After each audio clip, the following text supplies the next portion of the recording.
After the end of World War II, the world was split into two, East and West. This marked the beginning of the era called the Cold War.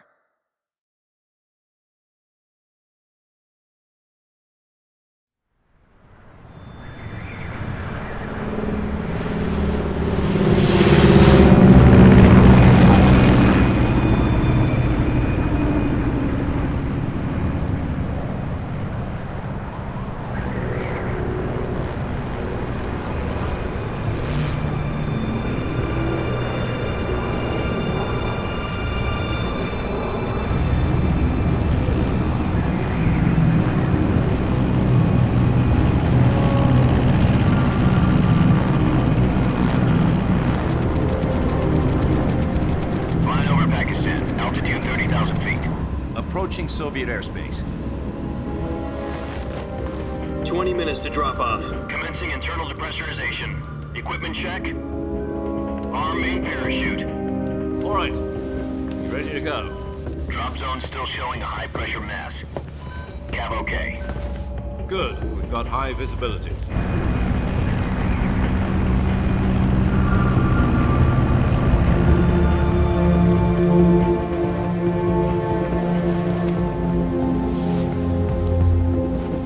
Put out that cigar.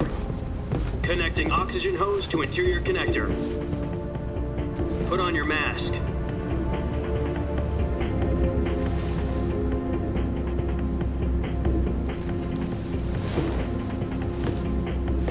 Does this panty waste know what he's doing? Approaching release point. 10 minutes to drop off. Hey, are you deaf? He said put out the cigar and put on your mask.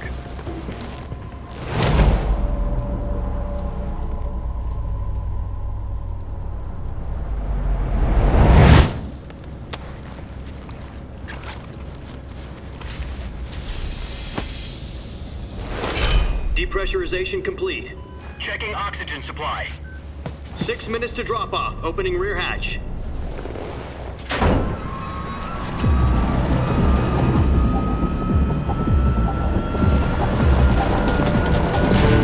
Sunrise.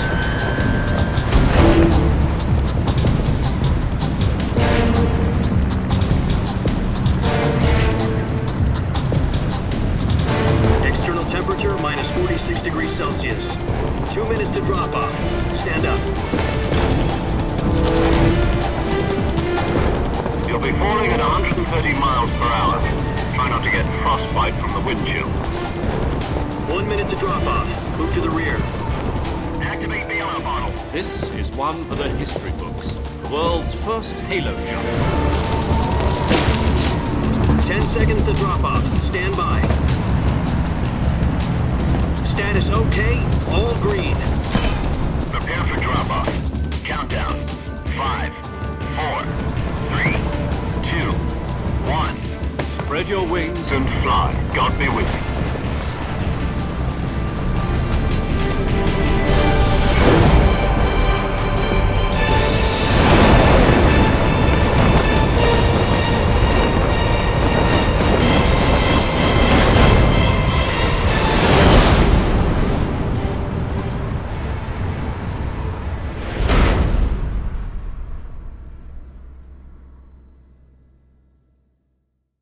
Jack, I've got some important news. The head of the CIA has finally given us the green light for the virtuous mission. Virtual mission? No, the virtuous mission.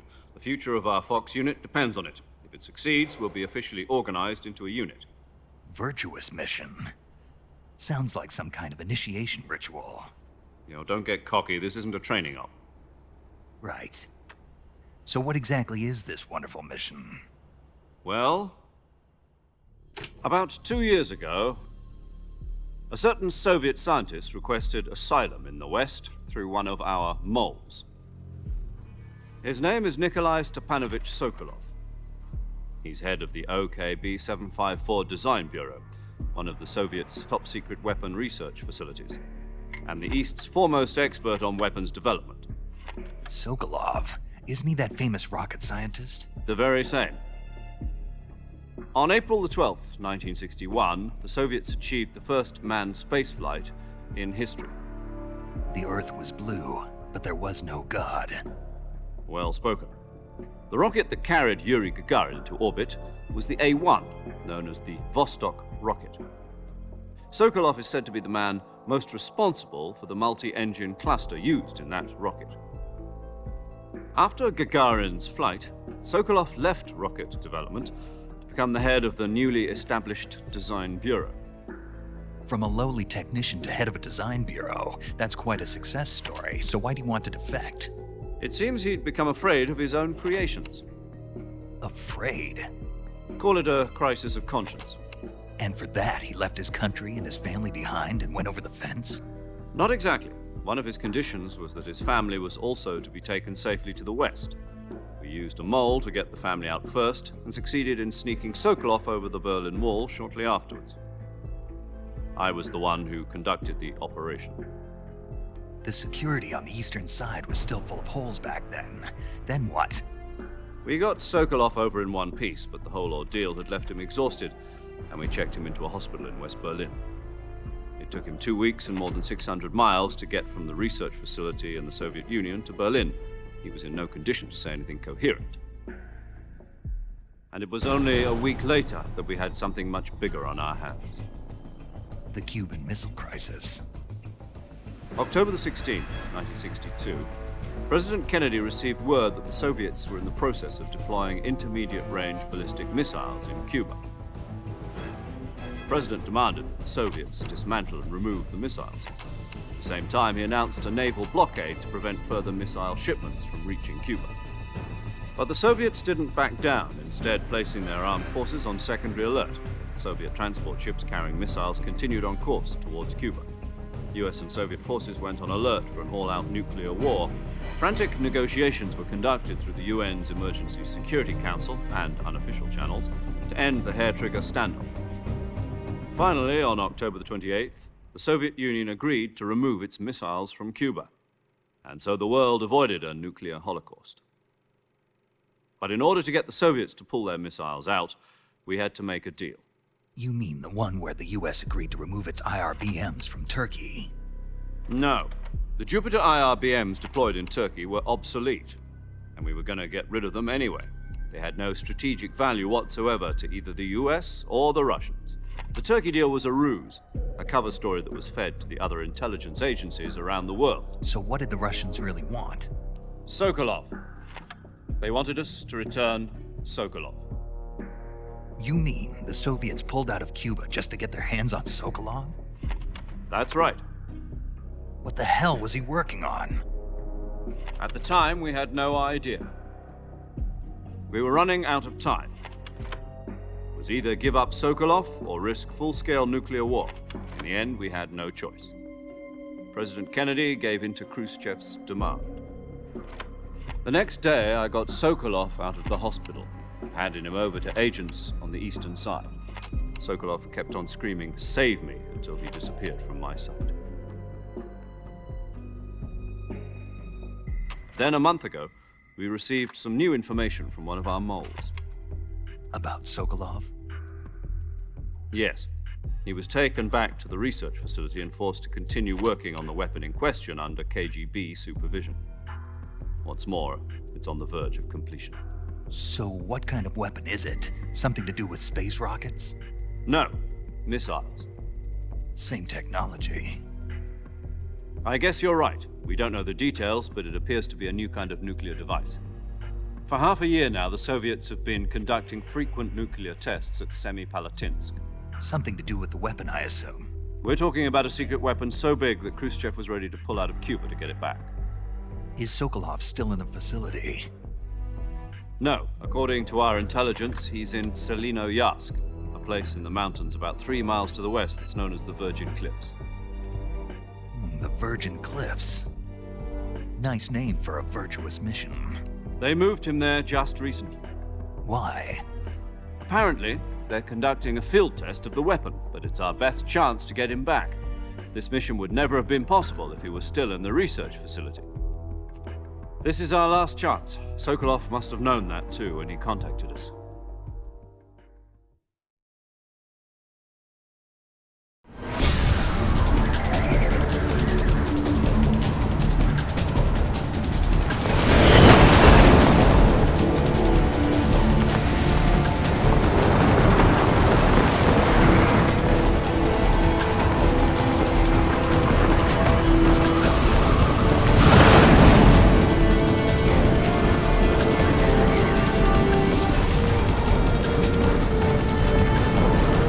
Listen up, Jack. Your mission is to infiltrate Selino-Yarsk in the Soviet mountains, ensure the safety of Sokolov, and bring him back to the west.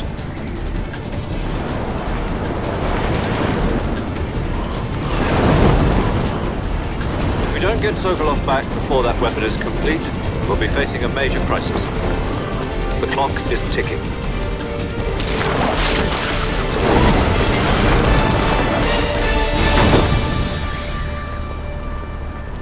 Once we've confirmed the rescue of Sokolov, stand by at the recovery point. A recovery balloon will be dropped at that point. Helium will be pumped into the balloon to inflate it. The process takes about 20 minutes. Once it's complete, the gunship's arm will latch onto the balloon and pull it up. The Fulton surface-to-air recovery system. I'm familiar with the theory. Take it easy. It's been combat proven. Do you think Sokolov is up to it? The shock will be less than during a parachute jump, and the arm can handle up to 500 pounds. So you're planning on going over the border in a single combat Talon? She's equipped with two 6-barrel 20mm Vulcan cannons, as well as two 40mm machine guns. Sounds like she could hold her own against a battalion of tanks. Even with the fuel in the reserve tank, we're facing a 4-hour time limit. If all goes well, it shouldn't take more than a few hours. Home in time for dinner. But if anything goes wrong, you'll be eating dinner, breakfast, and all the rest of your meals in the jungle.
Do you copy? You're already in enemy territory, and somebody might be listening in. From here on out, we'll be using code names to refer to each other. Your code name for this mission will be Naked Snake. I'll be referring to you as Snake from now on. You're not to mention your real name. Snake? What, you don't like snakes? What do you mean? Well, you've eaten one before, haven't you? In survival training? I'm glad to hear that. I don't know if I'd ever order one in a restaurant, but... Be careful, you might not have a choice. What about you, Major? What should I call you? Let's see. I'll be Tom. Call me Major Tom. This will be a sneaking mission. You must not be seen by the enemy. You must leave no trace of your presence. Is that clear? This kind of infiltration is the Fox unit's speciality. In other words, weapons and equipment are procured on site. That goes for food as well. You're completely naked, just as your name implies. Great. Now I see why you asked me if I like snakes. I suppose calling me Snake was your idea of a joke, too. No. There's a good reason for that. I'll tell you later when the time is right. Gotcha. Getting back to the subject, how exactly am I supposed to feed myself? You've been issued a knife and a tranquilizer gun. Use them to hunt for food.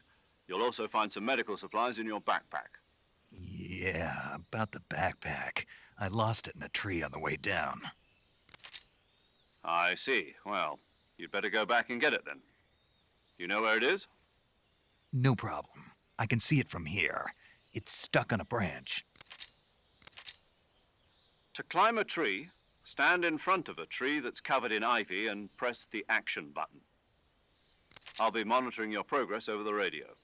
We can't risk violating Soviet airspace, but I'll be in the gunship. My frequency is 140.85. I'll give you a call if I need to talk to you. If you need to talk to me, use the send function. Okay, Snake, go get your backpack.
I see you've retrieved your backpack, Snake.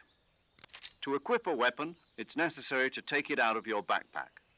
In the survival viewer, choose Weapon from the backpack. Your available weapons will be displayed in a list on the screen. From that list, choose the weapon you want to equip and press the Enter button. For other equipped items, just do the same thing from Item. Got it. Use the survival viewer backpack. Yep, that's right. Survival is fundamental to this mission. After you've been out in the field for a while, your stamina will start to drop. If your stamina gets too low, it'll affect your performance. You won't be able to shoot accurately, for example, and your wounds won't heal as smoothly. Keep an eye on your stamina so you don't run out. To recover lost stamina, you can hunt for local flora and fauna. You can use either your tranquilizer gun or your knife to hunt. My only weapon is a Mark 22 Hush Puppy tranquilizer gun? That's right. It's been fitted with its own suppressor. However, the suppressor will deteriorate every time you fire. Once its durability reaches 0, the noise suppression effect will be gone. So don't get too trigger happy with it. The suppressor's durability is shown in the icon. Any weapons and equipment beyond what you're carrying now, you'll have to find as you go. I have to find my own weapons and equipment? Whose crazy idea was this anyway? Solo covert actions are standard Fox operating procedure. You can't leave any traces of your presence. No weapons, equipment, footprints, sweat, or bodily wastes. The same goes for bullets and cartridges, too. Your presence in enemy territory is already a violation of international conventions of warfare. There aren't supposed to be any American soldiers in Russia. It could spark an international incident. You can't let anyone see you. You can't let the enemy know you're there. This is a stealth mission. You're a ghost, Snake, in every sense of the word. And there'll be no rescue if you're captured. The military and US government will deny any involvement in the affair. Then I'll just have to take care of myself, huh? I'm afraid so. You've been given a fake death pill for that purpose. SIS guidelines stipulate that soldiers on covert ops like this one be issued a potassium cyanide capsule. Tape it to your body so you can take it when you need to. How generous of you. Use it if you're taken prisoner by the enemy. It'll send you into a state of false death for a short time. Fooling them into thinking that I'm really dead. So how do I come back to life? Just take the revival pill. You mean that thing they put in my tooth before the mission? That's the one. But be careful. If you remain in a state of false death for too long, nothing will be able to bring you back. Remember that. I'll keep it in mind. You said this was a solo mission, right? Right. I guess that means I can't count on any reinforcements. Correct. The mission rests entirely in your hands. A real one-man army. Relax. There's a support team ready to back you up over the radio. Who? I'll introduce them to you. This time, survival is of utmost importance. The first member of the support team will be in charge of monitoring your physical condition, acting as a medic, so to speak, as well as recording your mission data. She's a member of Fox as well, and she's here on the gunship with me. She? Hello, Snake. I'm paramedic. Nice to meet you. Paramedic. As in a medic who comes in by parachute. Aren't you going to tell me your real name? Are you going to tell me yours, Mr. Snake? My name, huh? It's John Doe. And they call you Jack for short. You're a regular Captain Nemo. A name means nothing on the battlefield. After a week, no one has a name. What's your name? Jane Doe. Very funny. I wasn't joking, but I'll tell you my name only if you manage to make it back alive. My frequency is 145.73. She's also in charge of recording your mission data. Whenever you want to save, send a message over the reserved save frequency, 140.96. So saving lets me record my mission data. That's right. It also records the state of your health. Good to know. There's one more person I want to introduce you to, Snake. Huh? Speaking of snakes, you remember the boss, don't you? A legendary soldier and your mentor. Actually, it was the boss that got the DCI's authorization in the first place. She's going to be serving as Fox's mission advisor. The boss is? She also helped me plan this mission. She and I were at SAS together. Jack, is that you? How many years has it been? Boss? That's right. It's me. Talk to me. Let me hear your voice. It's been 5 years, 72 days, and 18 hours. You've lost weight. You can tell just by the sound of my voice. Of course I can. I know all about you. Really? Well, I don't know anything about you. What's that supposed to mean? Why'd you disappear on me all of a sudden? I was on a top-secret mission. You didn't need me anymore. But there were still so many things I wanted you to teach me. No, I taught you everything you needed to know about fighting techniques. I taught you all I could. The rest you needed to learn on your own. Techniques, sure. But what about how to think like a soldier? How to think like a soldier? I can't teach you that. A soldier needs to be strong in spirit, body, and technique. And the only thing you can learn from someone else is technique. In fact, technique doesn't even matter. What's most important is spirit. Spirit and body are like two sides of a single coin. They're the same thing. I can't teach you how to think. You'll just have to figure it out for yourself. Listen to me, Jack. Just because soldiers are on the same side right now doesn't mean they always will be. Having personal feelings about your comrades is one of the worst sins you can commit. Politics determine who you face on the battlefield. And politics are a living thing. They change along with the times. Yesterday's good might be tomorrow's evil. Is that why you abandoned me? No, it had nothing to do with you. I already told you, Jack. I was on a top-secret mission. A soldier has to follow whatever orders he's given. It's not his place to question why. But you're looking for a reason to fight. You're a natural-born fighter, but you're not quite a soldier. A soldier is a political tool, nothing more. That's doubly true if he's a career soldier. Right and wrong have no place in his mission. He has no enemies and no friends. Only the mission. You follow the orders you're given. That's what being a soldier is. I do whatever I have to get the job done. I don't think about politics. That's not the same thing. Sooner or later, your conscience is going to bother you. In the end, you have to choose whether you're going to live as a soldier or just another man with a gun. There's a saying in the Orient, loyalty to the end. Do you know what it means? Being patriotic. It means devoting yourself to your country. I follow the president and the top brass. I'm ready to die for them if necessary. The president and the top brass won't be there forever. Once their terms are up, others will take their place. I follow the will of the leader, no matter who's in charge. People aren't the ones who dictate the missions. Then who does? The times. People's values change over time, and so do the leaders of a country. So there's no such thing as an enemy in absolute terms. The enemies we fight are only enemies in relative terms, constantly changing with the times. As long as we have loyalty to the end, there's no point in believing in anything, even in those we love. And that's the way a soldier's supposed to think? The only thing we can believe in with absolute certainty is the mission, Jack. All right, but do me a favor. What is it? Call me Snake. Snake. Oh, right. Your codename is Snake. It suits you well. That's right. The legendary unit that the boss put together during World War II was a snake. The Cobra unit, a group of heroes that brought the war to an end and saved the world. As long as you've got a legendary hero backing you up, you'll be fine. Isn't that right, Snake? Yeah, I can't think of anyone else I'd rather have with me. Oh, and one more thing, boss. Yes? It's good to hear your voice again. Same here. After all, who knows if either of us will make it out alive? Snake, you are always best at urban warfare and infiltrating buildings. But this is the jungle. Survival is going to be key. Those CQC techniques I taught you are sure to come in handy. CQC? Close quarters combat, huh? I've been in the Green Berets for the past few years. I'm probably pretty rusty. Not to worry.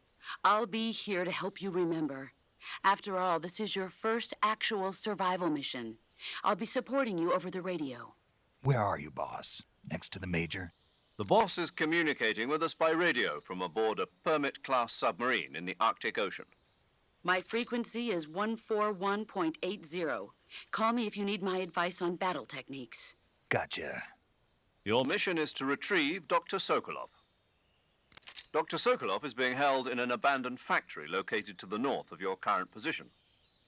Avoid heavy combat and don't let anyone see you. Don't forget that this is a stealth mission. Snake, try to remember some of the basics of CQC.